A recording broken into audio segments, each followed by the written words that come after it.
So I'd like to welcome you to the 2015 Sarasota Film Festival In Conversation series. My name is CJ Hipp. I'm the festival manager, and I'd like to introduce you tonight to Regina Weinreich, who is going to be our moderator, and Jane Seymour. Please help me welcome them out.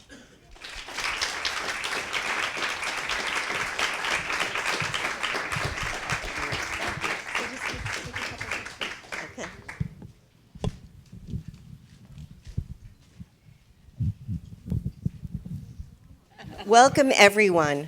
I just want to start by saying that I had a sign this week that I would be interviewing you, or maybe it was a sign that I would at least have some conversation with you, because I was at Wolf Hall on Broadway. And as you know, that's the story of Henry VIII, and his third wife was Jane Seymour. And I wondered if that name was resonant for you as the third wife of Henry VIII.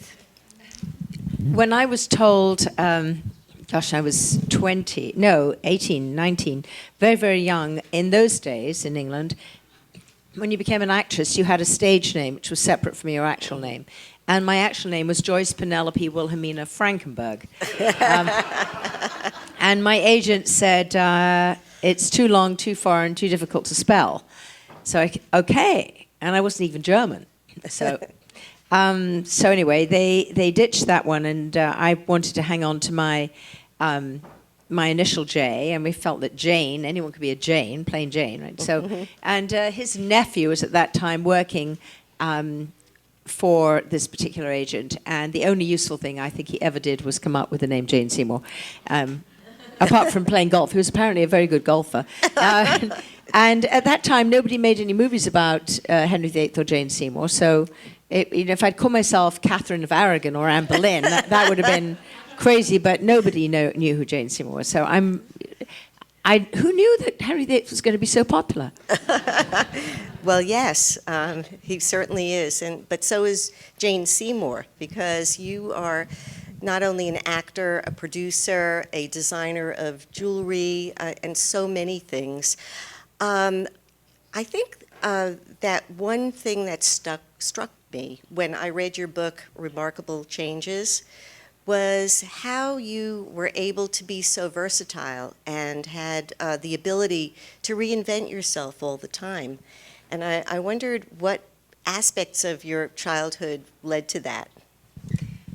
That's a really interesting question because, well, first of all, I grew up in what they call in England a semi-detached house. That was two very tiny bedrooms and basically a bolt hole for someone. So my two sisters and I slept in a bedroom that all the beds were folded into the wall, and when they were folded out, my mother couldn't actually squeeze between the two beds to say goodbye, good night to us or anything. But so it was a very tiny, humble dwelling. My father was a doctor, but not like by American standards where you make a lot of money. He was National Health. And from a very early age, I learned how to sew on an old pedal Singer sewing machine. I learned how to crochet, knit, embroider, darn, things that girls were supposed to learn. My father, meanwhile, took me to the Scientific Society and taught me everything I could wish to know about medicine and science. And I realized early on that I really wanted to be a ballerina. My parents couldn't afford the education, so I had to, A, get a grant, and B, learn how to make things and sell them so that I could pay for the ballet shoes. So that's what happened there. It was all very practical. And now, I have a major design business. I show as a fine artist. Mm-hmm. But, I wanted to be a ballerina. So why on earth am I an actress? It's a very good question.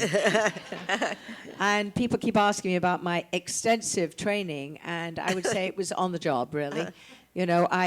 I was a ballet dancer. I had a lot of training in dance.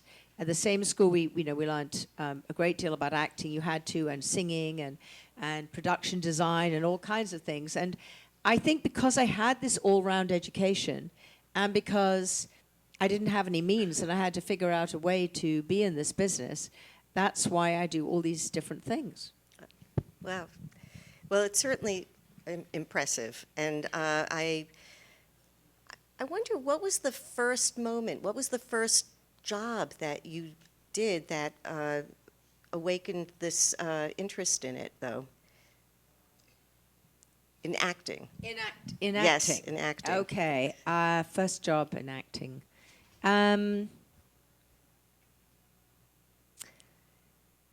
Trying to remember what that would have been. I suppose I was a chorus girl in Lord Richard Attenborough's first film, Ode to Lovely War, and I was in a sequence with Maggie Smith.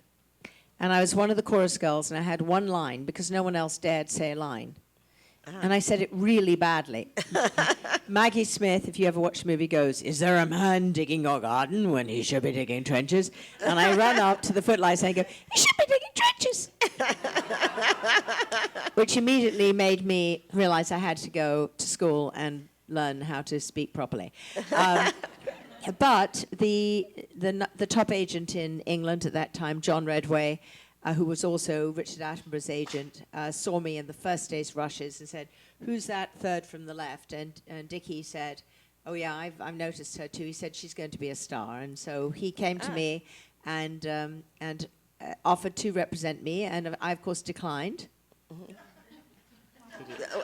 What, do you know why? Do you Yes, remember? because I was going to go to RADA or Central or Lambda, and so I had injured myself, so I could no longer dance. I couldn't be a ballerina. I had danced with the Kirov Ballet at Covent Garden and London Festival, as an extra, a bit behind the scenes, chorus girl. And my singing voice was okay, but nothing to get excited about. And I tried out for those 3 drama schools, and each one of them said, "Go away for a year or 2 or 3, sweep the stages of Scotland, rep or whatever. I don't even act, and then come back and try again." And so I thought, well, if this agent would take me now, instead of sweeping stages, I'd just work, if I got work. Right. And if I didn't, so long as he'd let me out of my contract so I could go back to Lambda or RADA, I would. But somehow or other, that never happened. Wow. So the stages of going from film to television to stage acting, right? Yes. Because you're about to do something, a Noel Coward play. Is that right? I am. I haven't been on the stage since I did Amadeus on Broadway. Obviously, I was trained originally in theatre. And in fact, I did the Bond film, but before that, I did a lot of Shakespeare. I played Lady Macbeth. I played Ophelia.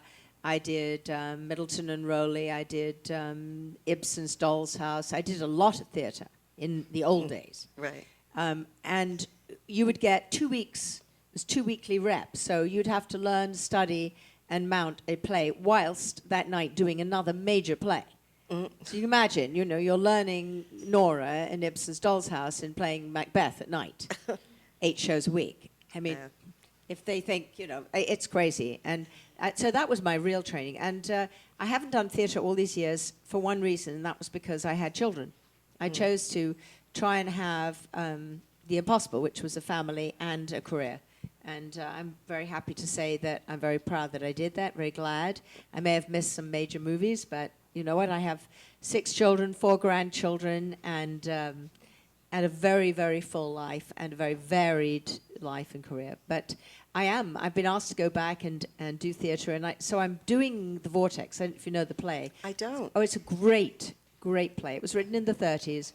It was quite scandalous at the time, and it's about an aging beauty in British society who has a salon. Everyone loves and adores to be around her, and when they're not in the room or they're off the telephone, she has very disparaging things to say about them. And she has a husband forever who lives mostly in the country, taking care of the farm, whilst she has a lover who's younger or the same age as her 24-year-old son. So, but it's a very powerful, brilliant play, and also quite amusing too. And so that's my big challenge, I think, this year. I've decided, time to jump out of the box and do things that are different. Where are you going to be doing this? I will be rehearsing in England with a major theatre director, an English director with an English cast. And then we're actually taking it on tour to Singapore, Kuala Lumpur, and Hong Kong, so you won't see it. Oh. But if I'm happy with it and I feel good about it, I'm pretty sure it'll come to this part of the world. So, okay, so now I know a little bit about the acting and a little bit about, the movie acting and the stage acting, a little bit now. But what about TV? How did that come in? I started out with Oh, What a Lovely War, and then another movie by Richard Attenborough called Young Winston, in which I had one tiny scene. And then I auditioned and got a role in a series called The Oneida Line, which was very popular. Directly from that, I was hired to do the Bond film, and then after that, I did a number of films like Frankenstein, The True Story with Michael Sarrazin, and I can't even remember, King David with Keith Michelle. And I came to, and I also did, what one did in England, BBC drama. So I did Charles Dickens, Our Mutual Friend, things like that. That brought me to America. And when I came to America, I was so fortunate. It was the beginning of the miniseries. There was Captains and the Kings, which I auditioned for, and it was interesting because I got the role I wanted, but they couldn't get me a work permit, so I was devastated, and I thought, that's it, I have to go back to England, never work in America. And then did some crazy thing called McLeod, which got me a work permit. And then, because it was at Universal, the people from Captains and Kings noticed I was there having lunch. They said, how did you get a work permit? I said, they fixed it now. Okay, we have another role. I did the other role.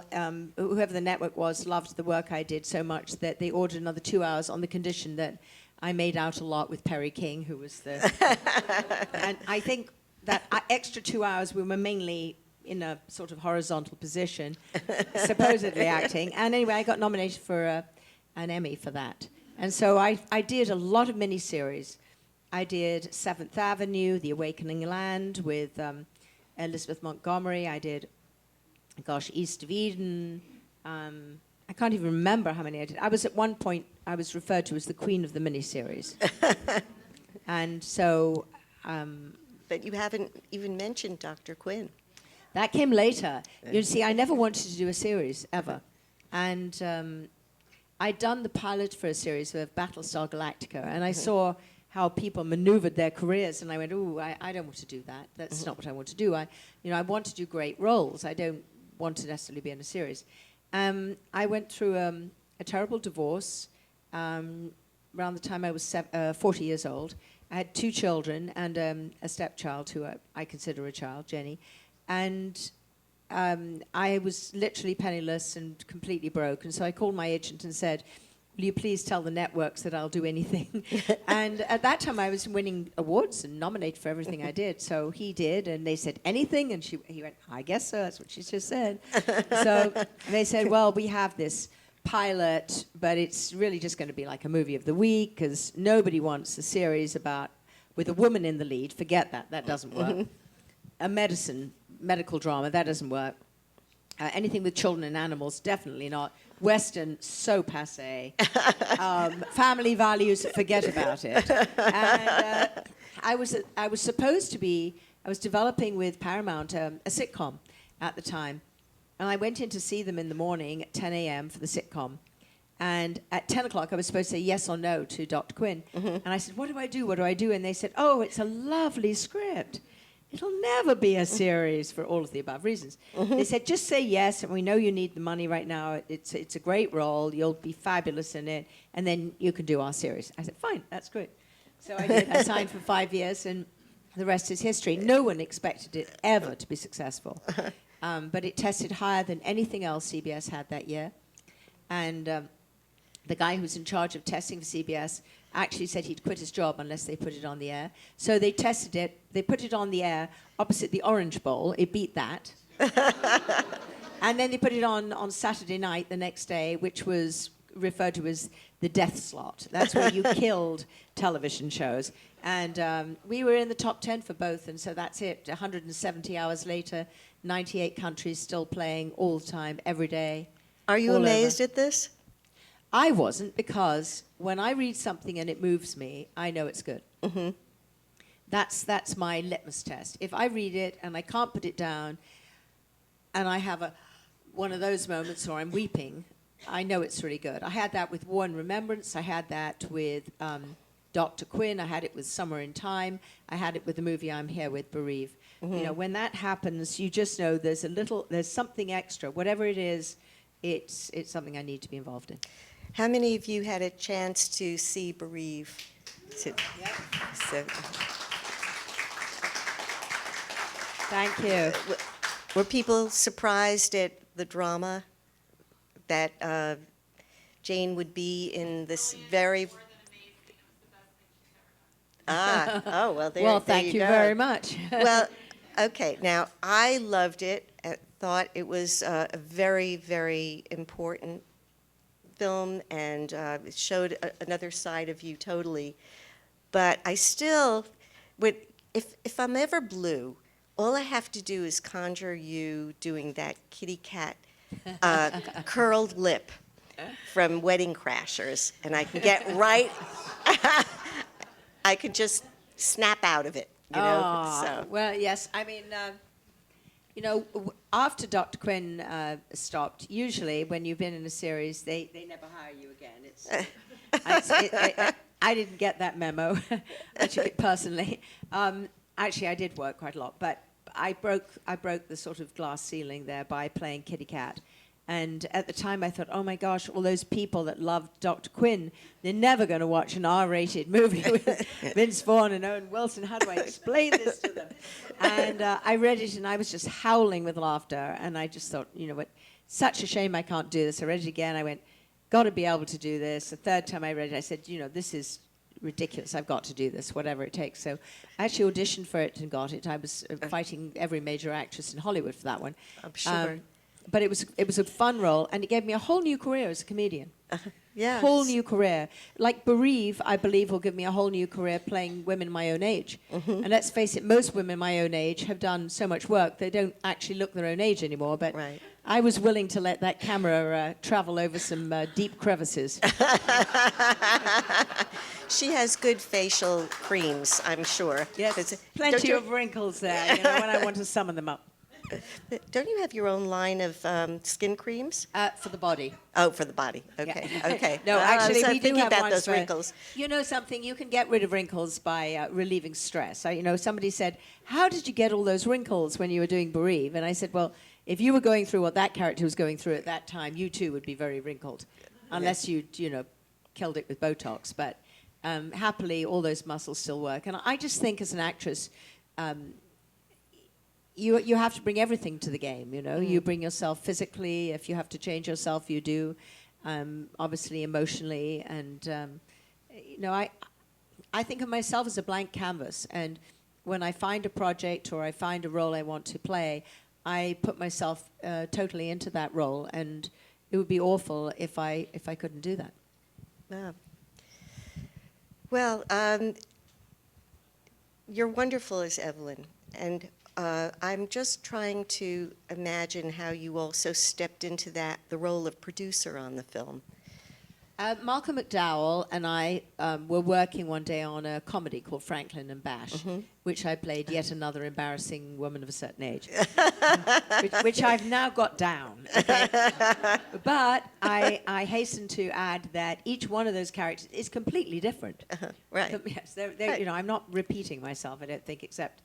Anyway, Malcolm and I were doing this little scene, and he said, you know, Jane, he said, you know, you're a great actress. Nobody really knows what you're capable of because you haven't been given, you know, this kind of material. But I've got this script, and it's great, and it's something I want to do, and you read it and tell me what you think. He said to me, Jane, it's a game changer. And I read it, and I loved the material.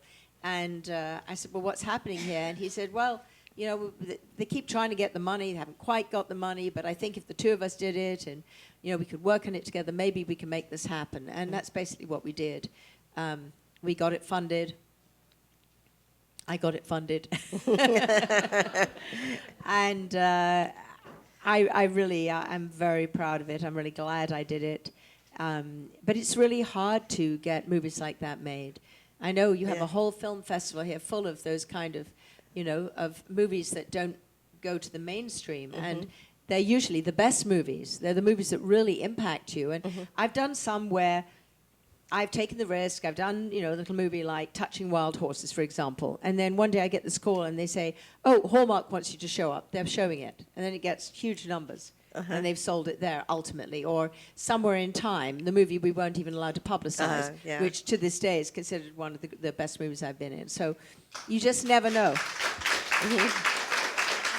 It's really about the audience finding it. Well, do you think that's different now? Your career has spanned a few decades now. Do you see changes in the business? Oh, huge changes in the business. I mean, one thing that hasn't really changed is that, it's about money. And if you make a $200 million movie and spend $400 million on selling it, you could make $6 to $1 billion, whatever. I don't know. I mean, I'm exaggerating numbers here, but not really.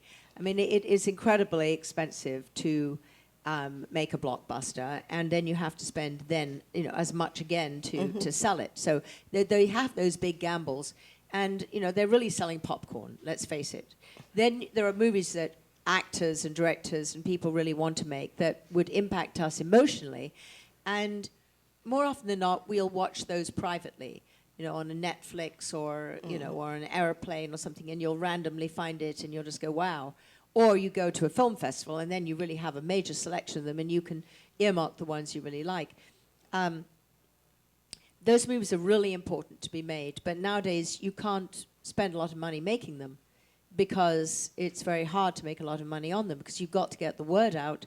And a lot of people are not only going to the movie theaters. I mean, if they do, they're going on date night and they're going to see things crash and burn and explode. But they're watching television on their computer. So I think you have to, at the same time you have to be passionate about making the material you want to make. I think you also have to bear in mind the cost and the end user. And I think what's amazing in today's world is when I first started, you needed to spend a fortune on a film, and you had to have, a ton of film stock that cost a lot of money, and then you had to have editors and all of that kind of thing. Nowadays, I mean, my kids are editors. I mean, almost anyone with a computer now can record and mix music, people make movies with iPhones, for goodness sakes. You still need the great story, the great writing, the great talent, good lighting, I think. But it is amazing what you can do with very little. I love classic cinema. I just love it. And if I could just go and watch the kind of movies that you have here all the time, those are the movies I'd rather watch, to be perfectly honest. Oh. So what would you tell a young filmmaker today? How would you advise them? I would say, in the same way they ask me about acting or directing or painting or anything, if you have a passion, go for it. If you have a voice, if you have something you want to say, something you want to do, and you can find a way to make it happen, go for it. But don't think you're going to necessarily earn a living doing it. And there will be compromise along the way, but I would never give up. It's fresh voice. I mean, if Evangelos and the Giovannis hadn't written this beautiful piece, I wouldn't be here talking to you. I didn't write it. They did. It's really beautiful. And if people like Malcolm and Keith Carradine and Vanessa and myself hadn't already had the careers we have, we couldn't afford to just say, hey, we're taking so many weeks off and we're doing this because we love it and we want to. Right. So I would say you never know when you have that opportunity. So create great material. Great material always wins. That is very good advice. I think.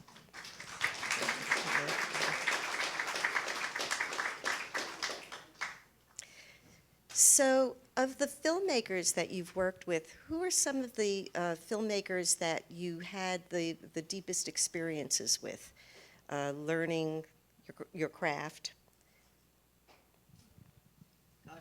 That's a difficult one. Obviously, Richard Attenborough, to start with. He was my mentor and extraordinary.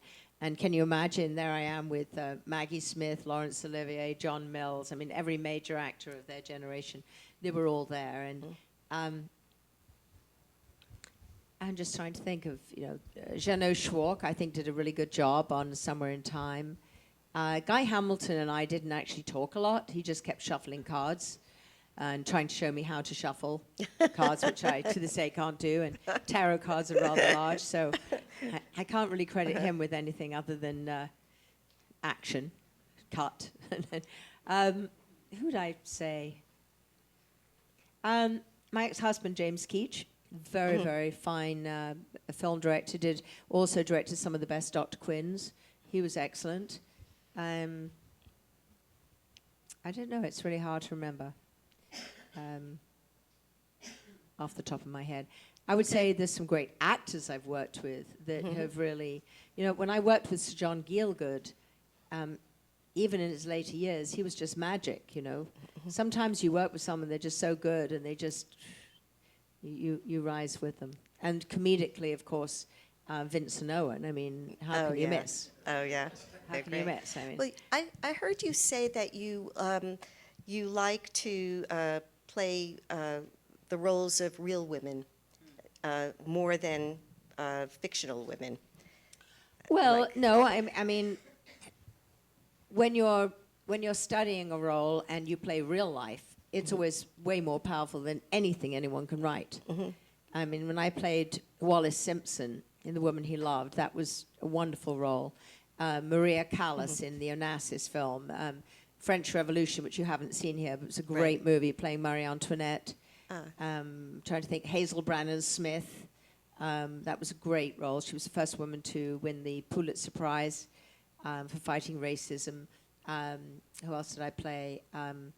Fanny Kemble, the English actress, classical actress, who married a man from Philadelphia and who had one of the biggest slave plantations, and she left her own children and her husband to, again, to protest slavery.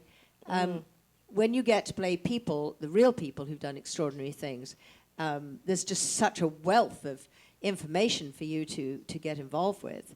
And then when you play someone that's written in an hour and a half to 2 hour, you have to try and find out who that person is. But obviously great literature helps. I mean, East of Eden, that was an amazing role. Right. I've done a lot of pieces from major literature too. Well, how about Evelyn? So Evelyn, she just spoke to me. I just knew who Evelyn was. And it's interesting because clearly I've never had a husband who was dying to deal with, or a husband who was completely ignoring me. But obviously the emotions of being not understanding the person you love, excluding you and behaving irrationally. We all take stuff from our own lives, and then you take it to another level when you imagine you are that person, what that would feel like. But I think she had a lot of rage. She had a lot of love, and she just didn't understand, and she had nowhere to put it. Well, I know that you lost it as Evelyn, and I wondered how you geared yourself up to do that.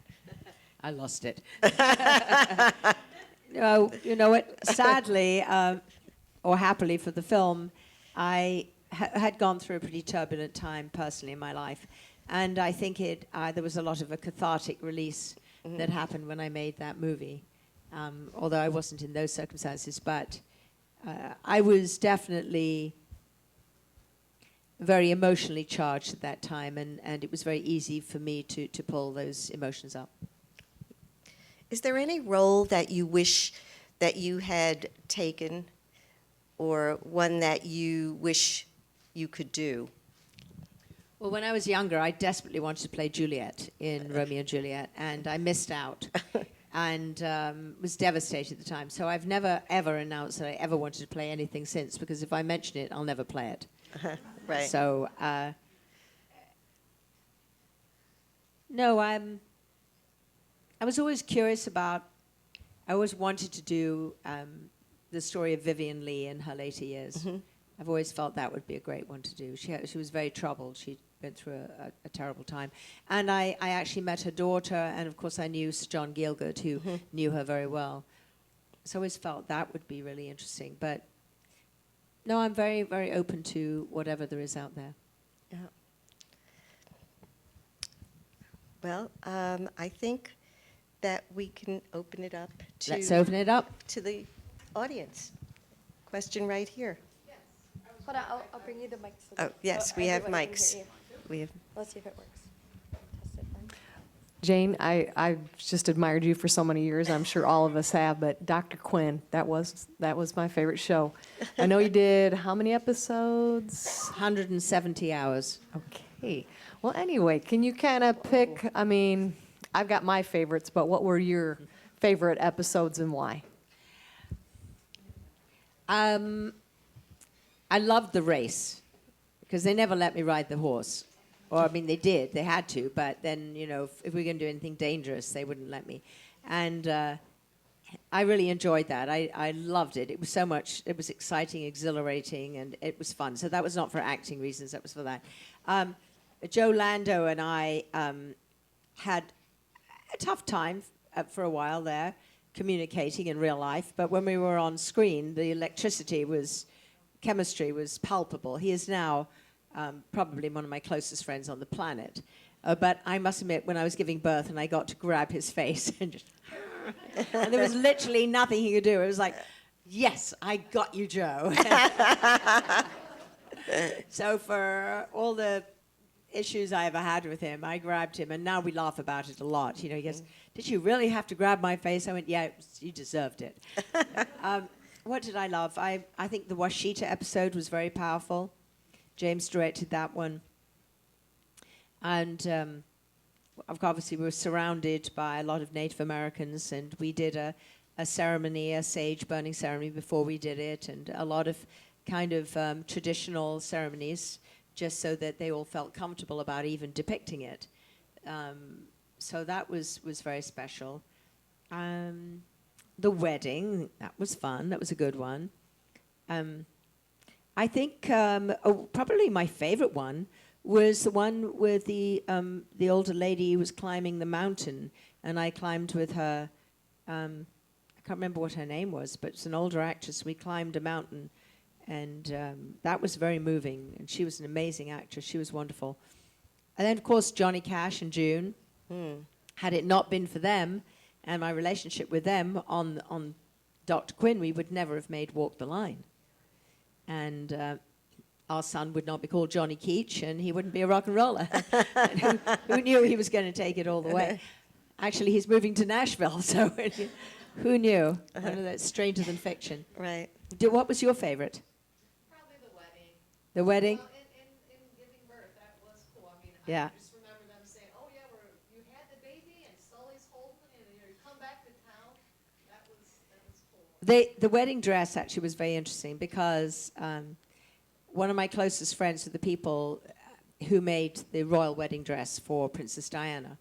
And when they graduated from art school, I was the first person ever to wear one of their gowns, and I was presented to the Queen of England at the time for a movie I did called The Four Feathers. So when we designed that dress, we actually had David Emanuel look at it and do his this, that, and whatever to it. So I always felt he'd been touched by a royal wedding dress. And I own it. That wedding dress is in my closet. And by the way, in bereaved, that's my real wedding dress from when I married Michael Attenborough, which I barely fit in.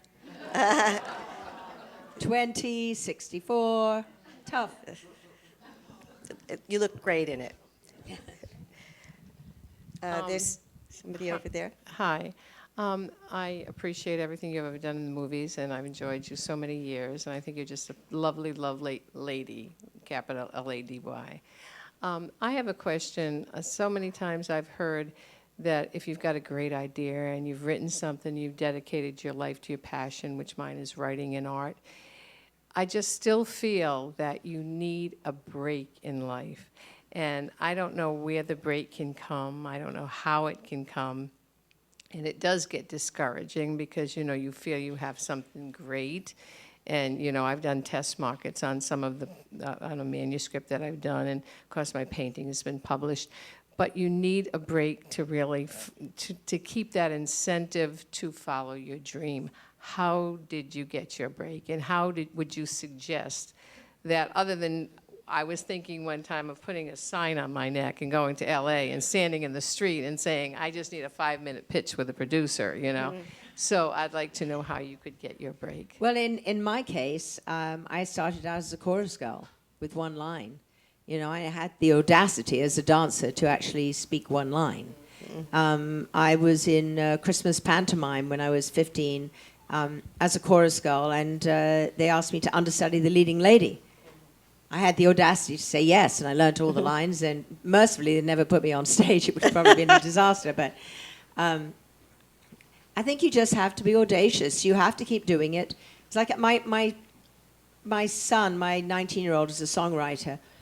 And I said to him, you know, just keep writing. Every time you have an idea, you know, don't put all your eggs in one basket. Just, you know, if you have ideas and they're coming, if you do paintings and you love them, just do it because you love it. And when it's meant to be, it'll happen. And if you have the chance of finding someone that you think could be a champion for it or would be really good at it. I mean, for example, with the Evangelists, I think he somehow got hold of Malcolm, and Malcolm got hold of me, and then I got hold of everybody else, and that's why we're here today.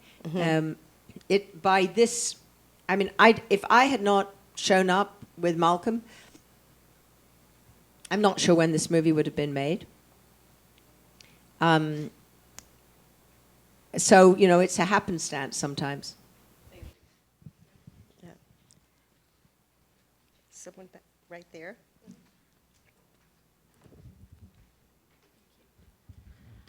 Hi. At the opening, the most important thing that you opened with was that you were so proud equally of your family as you are of your career. And as a woman, I'm wondering if you could maybe go a little bit further into some of the choices that you had to make as a very talented on many different levels to follow those different careers that are very time intensive, the careers that you've chosen, as well as so many children, and how you balanced that and didn't forfeit one or the other or feel pressured, or maybe you did and you had to make that choice, and maybe sometimes that's why some relationships don't work. Could you maybe divulge a little bit more on that to help inspire when you have those passions, how you made that conviction choice and how you're able to be here today and say, I'm proud of the choices that I made and I have them both? Well, I don't know if I hadn't had children and I'd only been an actress. I mean, I can think of people who made that choice, like Helen Mirren. But then I know Meryl Streep, and she chose to do what I did, and she got on with it and had both. So I don't judge anyone with their choices. I just felt this overpowering need to have a child at some point. You know, I think it's very hard to stay married in Hollywood anyway. I think marriage is hard in any way. And I think when you have children, and a lot of children, you know, that takes over from a relationship. It's really tough. And if you add to that a career, and a career where people actually know you and stop you in the street and say, oh, I saw you in this, that, and the other, I think that's very threatening and difficult for a lot of people to handle. How did I handle it? Obviously, I had always had a nanny because I had to make sure they weren't going to be in trouble. I took my children with me all over the world, wherever I was working. My kids pretty much, most of them have decided to go in my business, in our business now, I suppose. They're the greatest joy, the greatest compliment I ever receive is when people tell me my kids are unlike any Hollywood kid they've ever met. They probably would never tell you that I'm their mother. They would never be in a reality show. They don't care. They'll live off fumes rather than that they would ever sell their souls. They're all very talented in their own way. And yes, I have turned a number of things down because it just didn't work out with family.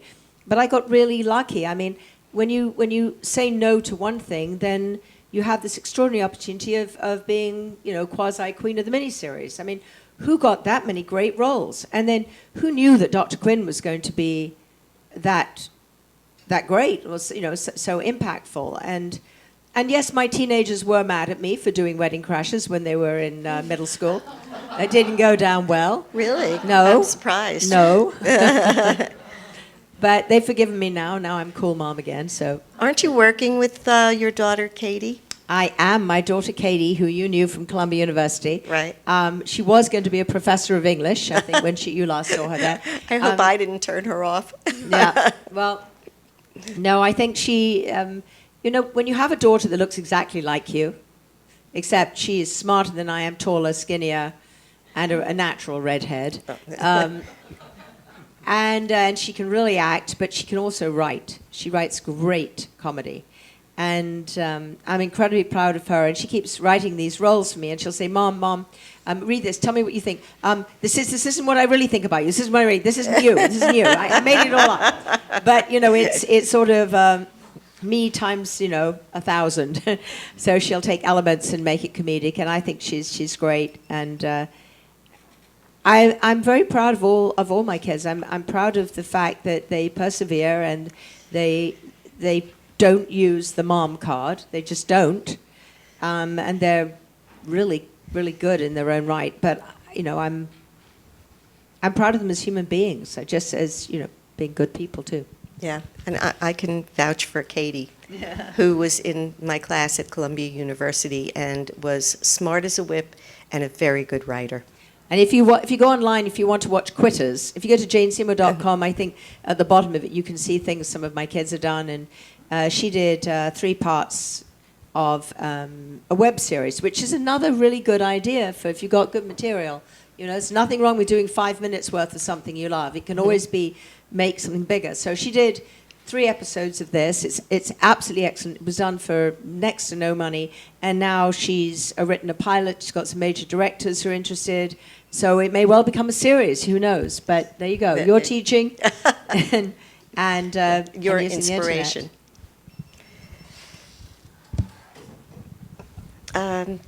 Right there, yes. Hi, Jane. Oh, the one with the mic. Okay. I just want to tell you I'm- that I love Somewhere in Time, and one of my other favorites is A Scarlet Pimpernel. I just love those films. Well, thank you. I love those two, too.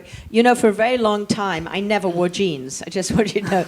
All I knew was I couldn't act unless I had very tight stays on and a very long dress and, sort of things sticking in my ribs. So, I began to think that I didn't actually belong in this era. It was a challenge for me to play a role in blue jeans. I didn't even own them. But, no, those were lovely films. Thank you. Yeah. Right there. Hello, Jane. First of all, thank you very much for being here this evening. I wanted to ask you, what is your fondest recollection of working with Christopher Reeve in Somewhere in Time? Oh my goodness! It's often occurred to me that making a movie about the behind the scenes of the making of Somewhere in Time would maybe be as powerful as the movie itself. There was a connection between Chris and I right from the beginning, and we remained really close until the day he died. And I just remember, every scene we did. I mean, one of them was quite funny to me, which was the first one, because we were just so intense about it being right and everything being perfect. And we meet at this tree, and I'm supposed to say, "Is it you? Are you the one?" Right?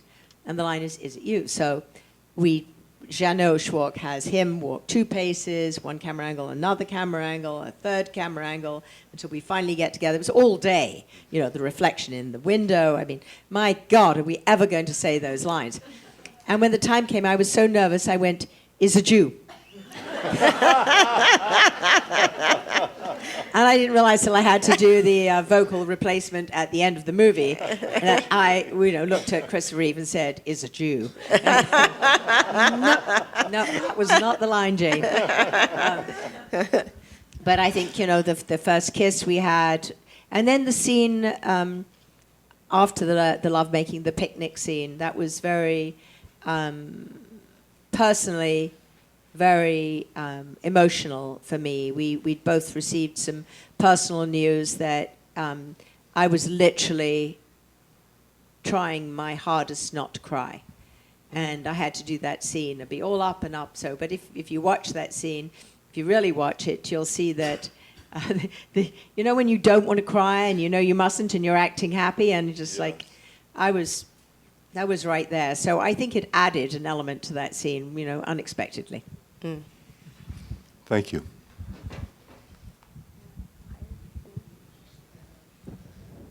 Well, someone actually, thank you very much for being here. I've been a fan forever. I loved what you did in East of Eden. The range was incredible. But I was going to ask you something about Somewhere in Time, since it's almost become an occult movie. A cult movie. Do they still go back to Mackinac? I wondered if you did. Thank you. They're called the International Network of Somewhere in Time Enthusiasts, or Insight, as they like to be called. And after we made the movie, Christopher Reeve called me one day and he said, "Jane, you're not going to believe this." He said, "There are people and they are showing up like Trekkies, and they are pretending to be us, and they are acting our scenes, and they're having an amazing week and doing this extraordinary thing at the Grand Hotel."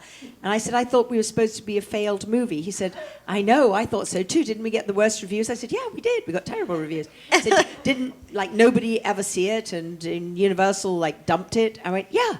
He said, "Well, somebody somewhere told someone it was worth seeing, and a lot of people are in love with this movie." Well, now, I believe this year will be the 25th anniversary of the Insight, the Somewhere in Time enthusiasts, getting together. It's the last week that the hotel is open, so it's usually pretty cold.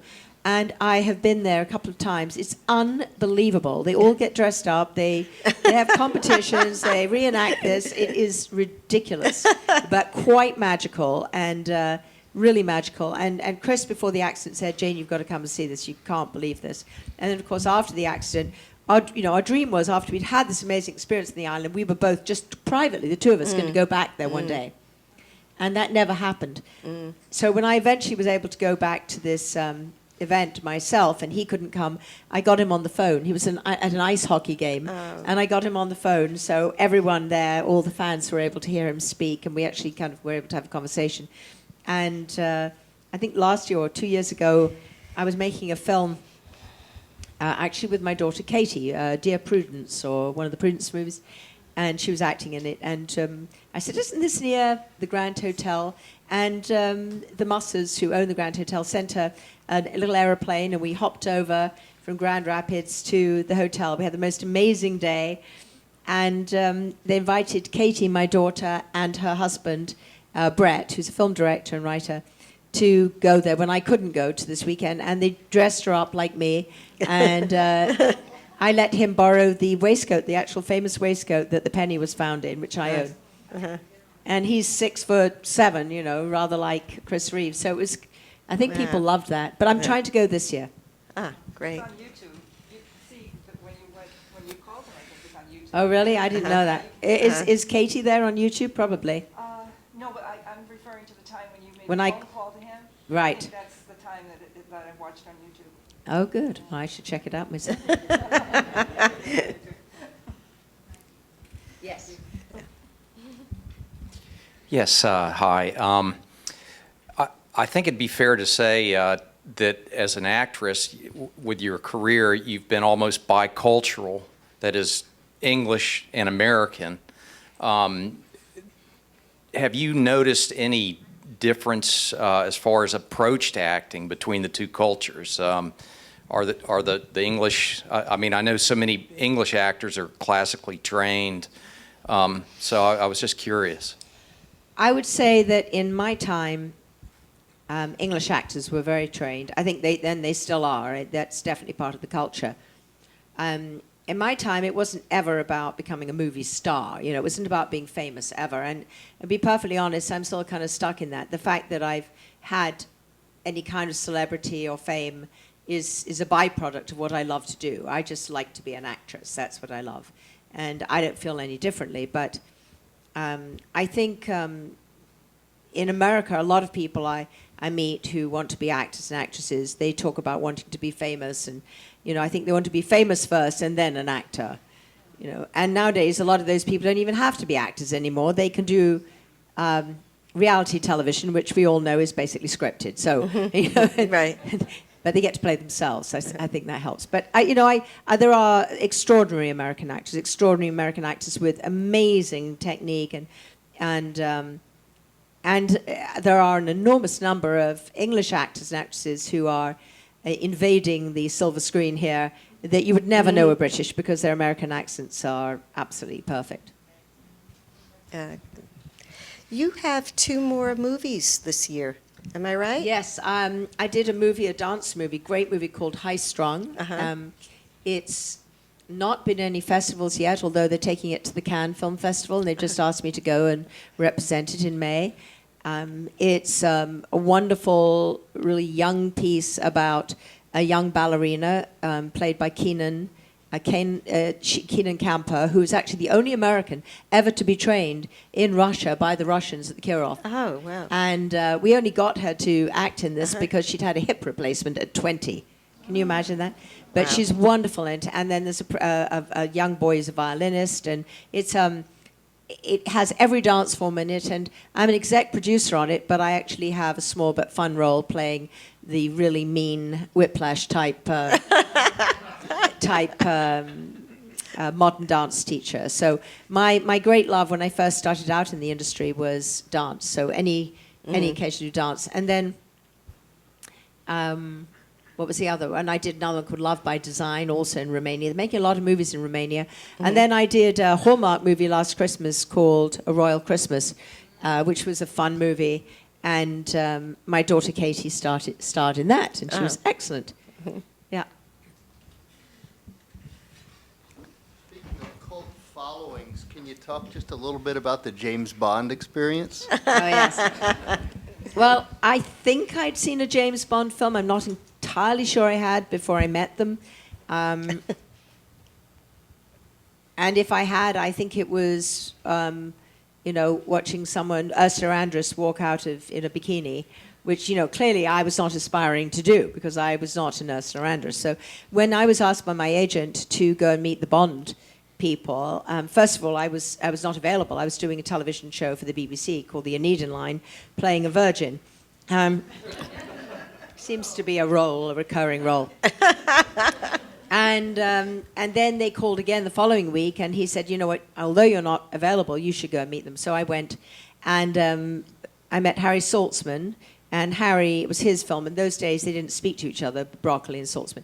And this was a Saltzman film, and so he immediately hired me on the spot, took me across the street to Cubby and just said, look who I've got. This is who's going to play solitaire. And they had a big argument about who'd found me first. And I had to, like a little school guy, say, excuse me, I mean, you both saw me on television at the same time, so...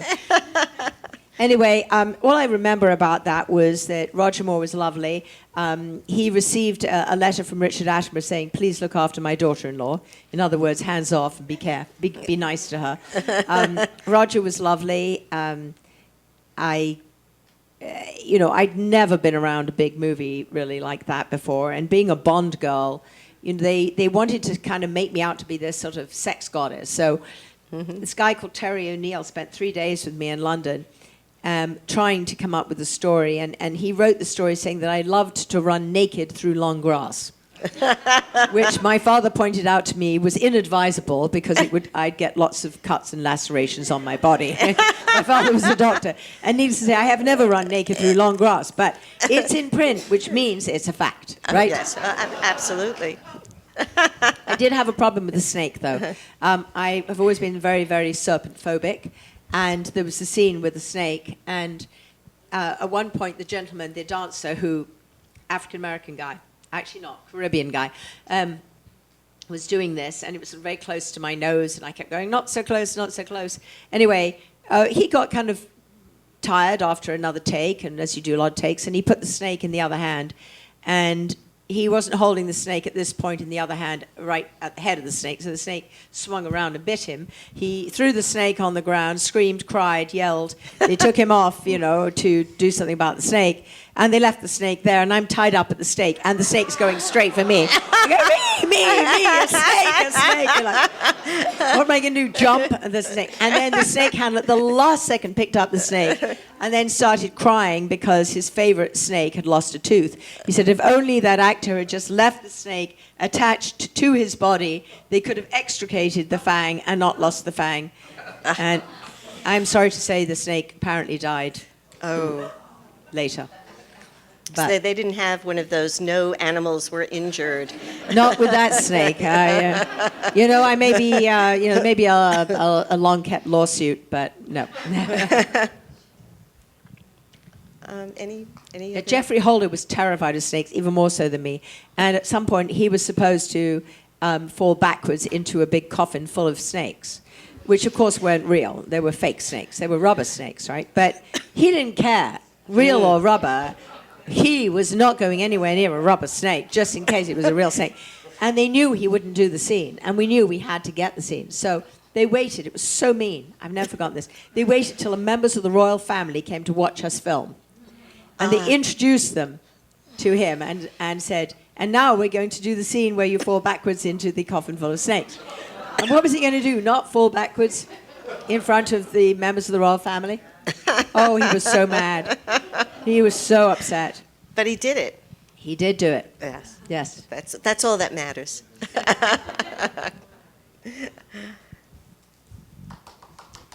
Well, thank you.